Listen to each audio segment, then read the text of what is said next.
Calgary Police continued to investigate after 3 bodies were discovered in a burnt-out car early yesterday morning. At approximately 7 a.m. on Monday, July 10th, 2017, the Calgary Fire Department responded to a vehicle fire in the 100 block of Sage Bluff Circle Northwest. Upon extinguishing the fire, the bodies of a man and 2 women were located inside.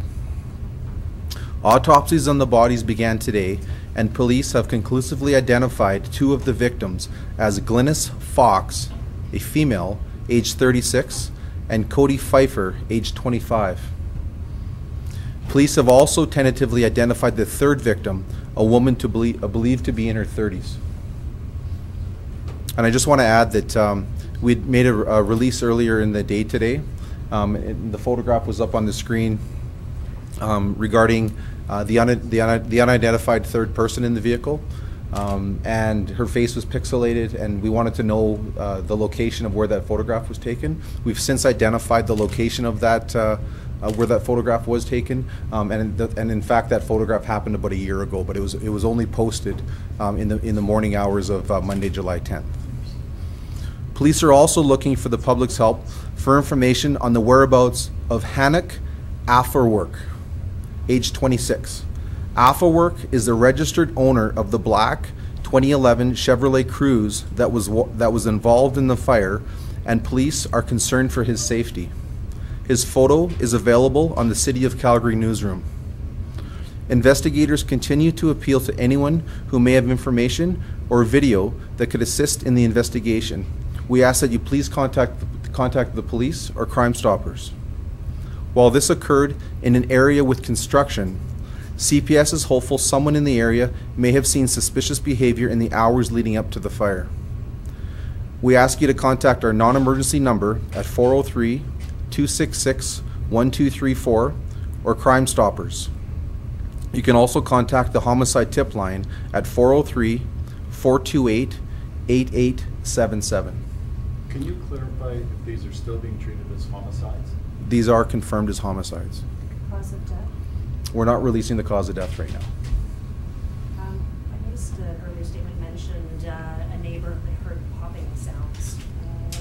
A little bit on that, sort of before, would there be gunshot sounds? Or? Yeah, I was asked that question yesterday. I was not aware of any calls for service that came into the police service with regards to gunshots, anything like that.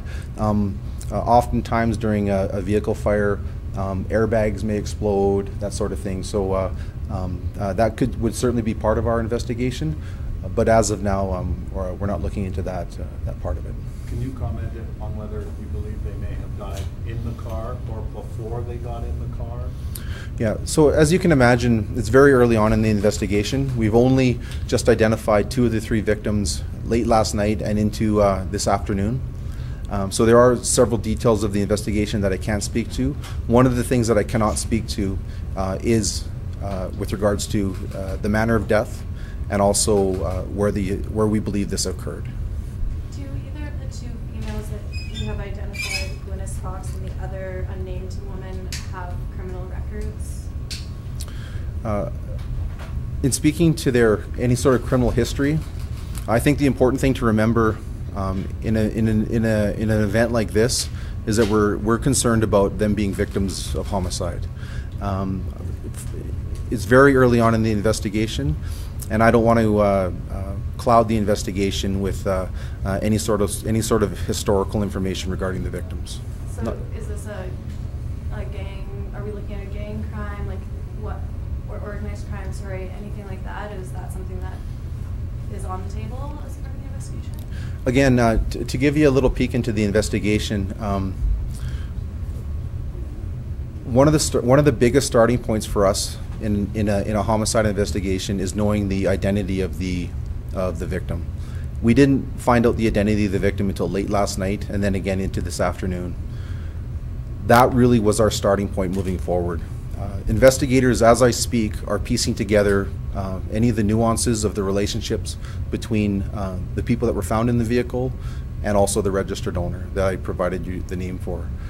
And again, it's very, very early on in a very complex investigation. Can you tell us about AFOWERK and the last time he was seen, or the last That's actually the reason for the appeal to the community. We are concerned for his safety. We don't know his role in this matter. We've been trying to track him down with no luck so far, and that's part of it. Is we're trying to piece together the hours leading up to this event so that we can determine who played what role in it, and really in Mr. AFOWERK's case, where he's at, and if he's safe.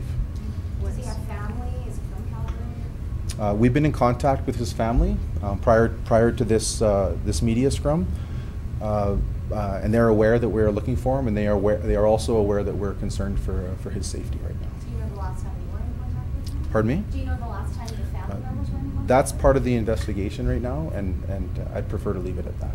You mentioned concern about his safety. Is that simply because he's the registered owner of the vehicle, or is there something else that leads you to be worried about his Well, there's two reasons for that. That's a good question. Part of it is because he's the registered owner of his vehicle, and then the other reason is 3 deceased persons were found in his vehicle, and we'd like to ask him some questions about that. connection between any of them? Do you know if they know each other, the victims, and/or? Again, that forms part of the investigation that I can't talk about right now. You mentioned also that he was known to police. Are you able to elaborate at all about Mr. AFOWERK's? Yes, I mentioned yesterday that he did have a history with police. And again, I hate to give the cliche statement like I mentioned earlier, but I just, it's so early on in this investigation. This is a really, really complex investigation, and we just can't provide that information to the community at this time.